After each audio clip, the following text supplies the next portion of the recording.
Halo teman-teman semua, sekarang kita masuk ke video untuk part mengenai jurnal penyesuaian pada akuntansi perusahaan dagang. Sebenarnya kalau untuk penyesuaian sama aja sih kayak di akuntansi perusahaan jasa yang pernah kita pelajari sebelumnya. Cuma memang kalau untuk penyesuaian di sini untuk persediaan pada akuntansi perusahaan dagang memang sedikit lebih berwarna. Artinya ada tambahan baru gitu ya. Bagaimana cara membuat penyesuaiannya. Dan oke. Sekali lagi saya mohon maaf karena saya menggunakan handphone recordnya, jadi kalau memang ada gangguan WA masuk atau apa tolong abaikan saja. Di sini saya mencoba mencari referensi dari sumber atau source internet yang dimana bisa saya sambil jelaskan dan teman-teman harapannya lebih memahami dengan adanya suplemen atau tambahan materi yang saya berikan dari internet ini selain slide BSI yang utama. uh, Apa sih sebenarnya jurnal penyesuaian itu? Kan teman-teman sudah tahu sebelumnya pada akuntansi perusahaan jasa ya, bahwa yang namanya penyesuaian itu memang dibutuhkan biasanya untuk akhir periode atau akhir tahun, di mana memang ada akun-akun yang sekiranya perlu disesuaikan kembali karena mungkin ada saldo-saldo yang nggak sesuai dengan sebenarnya. Dan memang untuk penyesuaian persediaan barang pada akuntansi perusahaan dagang ini perlu dibuat setiap akhir periode akuntansi. Ya, sama seperti yang sebelumnya, karena memang untuk menormalkan kembali akun-akun yang sekiranya di akhir tahun sedikit ada perbedaan. Nah, terus kenapa sih kita harus melakukan penyesuaian pada persediaan barang? Ya, karena memang istilahnya perlu disesuaikan untuk menemukan saldo yang sebenarnya. Karena kan memang ibaratkan kita menggunakan yang namanya accrual basis ya, di mana penyesuaian akan timbul pada saat kita sudah mencatat padahal kita belum terima uangnya, yaitu accrual basis. Beda dengan cash basis. Kalau cash basis itu kan kita menerima uang dan kita catat. Tapi kalau accrual kan kita belum terima udah kita catat. Makanya kita butuh untuk disesuaikan. Gitu ya. Nah, oke, ini definisinya ya. Apa sih pengertiannya? Yaitu untuk ya, jurnal yang dibuat untuk proses penyesuaian sehingga adanya saldo yang sebenarnya gitu ya. Kita bisa menemukan saldo persediaan yang sebenarnya. Oke, mohon maaf. Nah, ini nih. Sama aja kayak di akuntansi perusahaan jasa, untuk akuntansi perusahaan dagang ada beberapa akun yang perlu kita sesuaikan. Satu, biaya dibayar di muka. Saya sudah pernah jelaskan sebelumnya ya. Jadi saya nggak akan menjelaskan lagi. Di sini saya hanya akan memberikan materi tambahan uh, yang kita bahas. Jadi kalau untuk yang akun-akun sebelumnya saya tidak akan bahas lagi. Silakan teman-teman untuk buka catatannya kembali atau silakan ingat-ingat kembali materi yang sudah pernah saya share di grup ataupun di YouTube. Satu, biaya dibayar di muka. Kedua, pendapatan dibayar di muka. Ketiga, utang biaya. Keempat, piutang pendapatan. Kelima, depresiasi. Dan terakhir ialah kerugian piutang. Termasuk di dalamnya ialah di sini jurnal penyesuaian untuk persediaan barang. Ya, jadi untuk menyesuaikan persediaan barang itu ada dua metode. Satu dengan menggunakan metode fisik. Dua dengan menggunakan metode perpetual atau metode buku. Bedanya apa sih? Yuk kita cek. Satu, metode perpetual. Ini maaf ya, gambarnya memang dari internetnya gini agak annoying banget ya. Satu, apa sih dengan menggunakan pertama ini apa sih? Metode buku atau metode perpetual. Nah, baca ya. Pengertian metode buku atau metode perpetual merupakan metode pencatatan yang mengikuti mutasi persediaan baik kuantitasnya maupun harganya. Sehingga di sini teman-teman untuk nilai persediaan atau saldo persediaan akan mengikuti real dan bisa dicek setiap saat. Jadi teman-teman nggak perlu yang namanya di akhir tahun kebingungan gitu, nggak. Di sini teman-teman bisa mengetahui saldo persediaan secara real karena teman-teman selalu melakukan penyesuaian secara berkala menggunakan metode perpetual atau metode buku. Jadi contoh misalkan teman-teman punya barang gula 2 kilo, di akhir bulan ternyata habis tinggal 1 kilo aja. Nah, itu teman-teman update terus nih, sehingga dengan menggunakan metode buku teman-teman bisa ngecek, oh akhir bulan habis 1 kilo. Sedangkan kan kalau metode yang satunya nggak seperti itu, akan butuh penyesuaian tidak secara berkala. Itu ya. Ini kita masuk ke contohnya nih. Ini dengan menggunakan metode perpetual. Satu, contoh ada barang dari PT Maikom. Punya saldo pada 31 Desember atau akhir tahun sebanyak 1000 unit. dengan harga pokok Rp1.000 gitu ya. Nah, tapi ternyata ini saldo yang ada di sistem 1.000 unit. Ternyata pas teman-teman cek secara fisik di akhir tahun itu hanya sebesar 950 unit aja. Artinya kan ada selisih tuh. 50 unit dikalikan 1.000 dikalikan 950. Ketemulah 50 unit dan teman-teman kalikan dengan harga pokoknya Rp1.000. Artinya apa? Ada selisih sebesar 50.000 nih di sini saldonya. Artinya untuk KJP-nya ialah satu, selisih persediaan di debit pada persediaan barang di kredit. Artinya akan ada pengeluaran persediaan barang sebesar 50.000. Ini salah ya. Dalam keadaan seperti ini rekening persediaan barang akan dikurangi sebanyak seharusnya 50.000. Bukan 5.000 karena kan 1.000 dikurangi 950 ya. Jadi ntar secara jurnal di debit ialah selisih persediaan barang sebesar 50.000, kemudian di kreditnya ialah persediaan barang sebesar 50.000. Kenapa? Karena di sini persediaan barangnya bergeser dari debit ke kredit gitu. Sehingga saldo akhirnya ialah 950. Ini di sini kan. Tuh.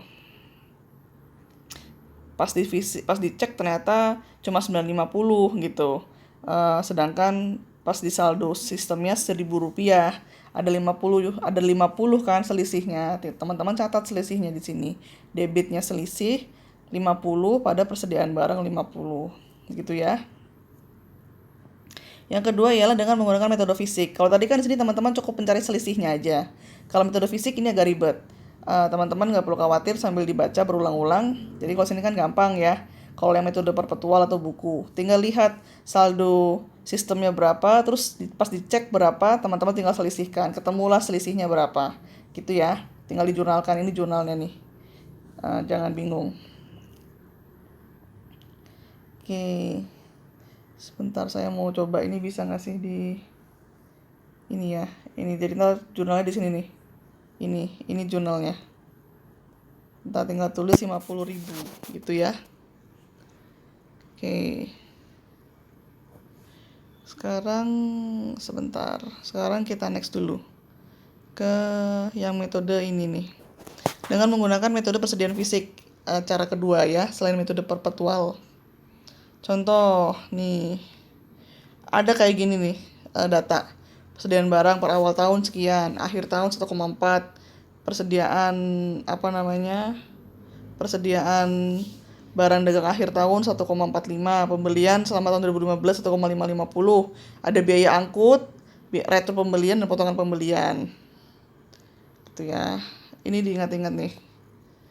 Nah, terus teman-teman kalau menggunakan metode fisik silahkan cari HPP-nya atau harga pokok penjualannya. Caranya gimana nih caranya? Teman-teman lihat awal tahun berapa saldonya? 1,5. Teman-teman tulis saldo persediaan barang awal 1,5. Terus selama tahun 2015 teman-teman ada pembelian berapa? 50.000. Nih kalau teman-teman lihat nih pembelian ya, nih saya cek. Biaya angkut pembelian 50.000 ya. Gitu ya. Nah, teman-teman masukkan nih biaya angkutnya. Jadi, pertama teman-teman masukkan dulu untuk saldo awal.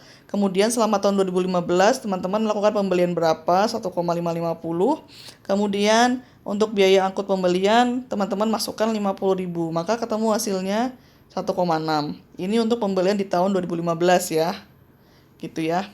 Terus seiring berjalannya waktu ternyata teman-teman melakukan retur nih sebesar 80.000 dan dengan adanya potongan pembelian. Artinya apa? Ini akan mengurangi totalnya berapa 100.000 ini akan mengurangi total dari teman-teman melakukan pembelian persediaan nih ya.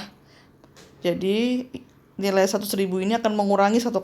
Maka persediaan barang teman-teman itu berjumlah 1,5 akhirnya. 1,6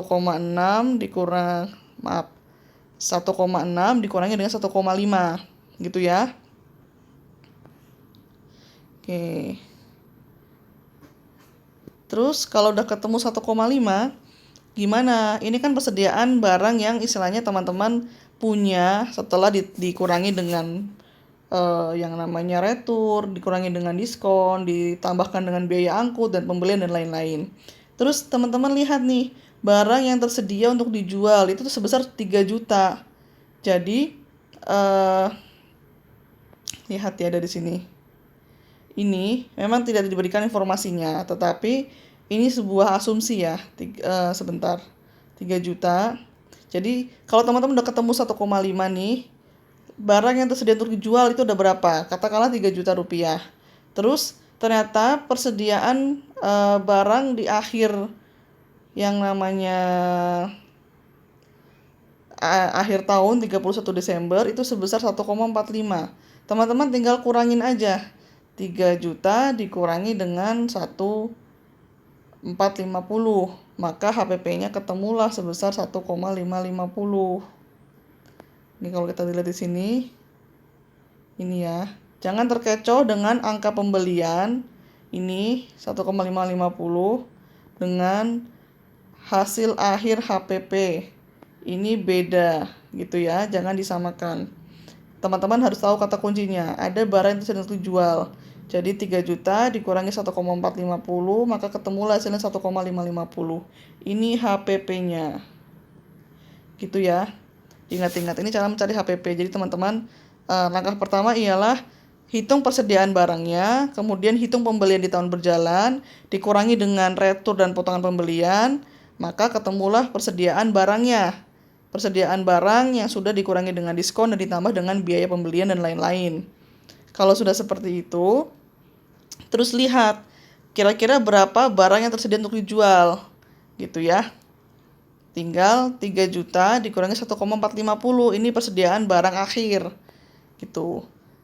Nah, ini teman-teman dilihat ya, 1,5 dikurangi 1,5 berarti sisanya Rp50.000 gitu. Nah, ini tinggal teman-teman kurangi saja. 3 juta dikurangi 1,45, ketemu hasilnya HPP-nya sekian. Jadi teman-teman tinggal kurangin barang persediaan yang tersedia untuk dijual, kurangi dengan persediaan barang akhirnya berapa, ketemulah HPP-nya. Kalau sudah ketemu HPP-nya sekian, tinggal teman-teman buat jurnalnya. Jurnalnya ada segini nih. Jurnalnya ada beberapa step. Pertama, teman-teman tulis HPP pada persediaan barang. Artinya apa? Teman-teman di sini mengurangi persediaan barang sebesar 1,5 gitu. Jadi HPP-nya masuk, tapi teman-teman mengurangi persediaan barang. Ini ya. 1,5 ini ibaratkan teman-teman sudah akan digunakan untuk melakukan penjualan, tetapi makanya mengurangi yang namanya persediaan. Ingat-ingat aja cara jurnalnya. 1. HPP pada persediaan barang. Kedua, harga pokok penjualan pada pembelian dan biaya angkut pembelian. Lihat teman-teman, ingatkan tadi pembelian di tahun berjalan 1,550 ditambah dengan biaya angkutnya 50.000. Maka HPP-nya ialah 1,6. Tinggal dijumlahkan aja ini. Ini tinggal dijumlahkan aja. Gitu ya. Jadi yang pertama ada ini, terus ada ini yang kedua. Terus yang ketiga, lihat. Teman-teman ingat returnya. Karena teman-teman mengembalikan barang, otomatis itu akan mengurangi barang yang teman-teman punya, sehingga HPP-nya dikurangin. HPP ini kan tujuannya ibaratkan mencatat barang-barang yang akan teman-teman jual kembali. Tidak dicatat sebagai persediaan, namun dicatatnya sebagai HPP, gitu ya.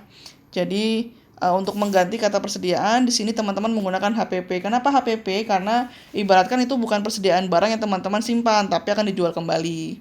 Makanya kita terus dengan cara HPP ini, gitu. Bukan dengan cara yang tadi perpetual. Kalau ini kan dengan cara yang saldo fisik, gitu. Tinggal teman-teman tulis retur berapa, potongannya berapa, maka HPP-nya sebesar 100.000. Ini yang mengurangi persediaan teman-teman, yang artinya kan teman-teman nggak punya barangnya lagi untuk dijual. Terus yang terakhir, ini nih untuk saldo akhirnya berapa? 1,450. Setelah teman-teman tahu bahwa di saldo akhir tahun itu ada perubahan, maka jurnalnya ialah persediaan barang pada HPP. Untuk format ini teman-teman silakan untuk hafalkan ya. Untuk ini silakan teman-teman hafalkan. Sudah kayak begini template-nya, tinggal teman-teman cari angkanya saja. Gitu ya.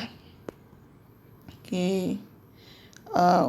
Begitu cara untuk mencari HPP. Semoga teman-teman dapat dipahami. Ini tinggal dilihat aja. Jadi semoga istilahnya meskipun belum begitu paham nggak apa-apa diulang-ulang aja. Yang penting hafalkan format untuk pencatatan ini ya, persediaan barang dan HPP. Samakan seperti ini. Oke, sekian. Terima kasih.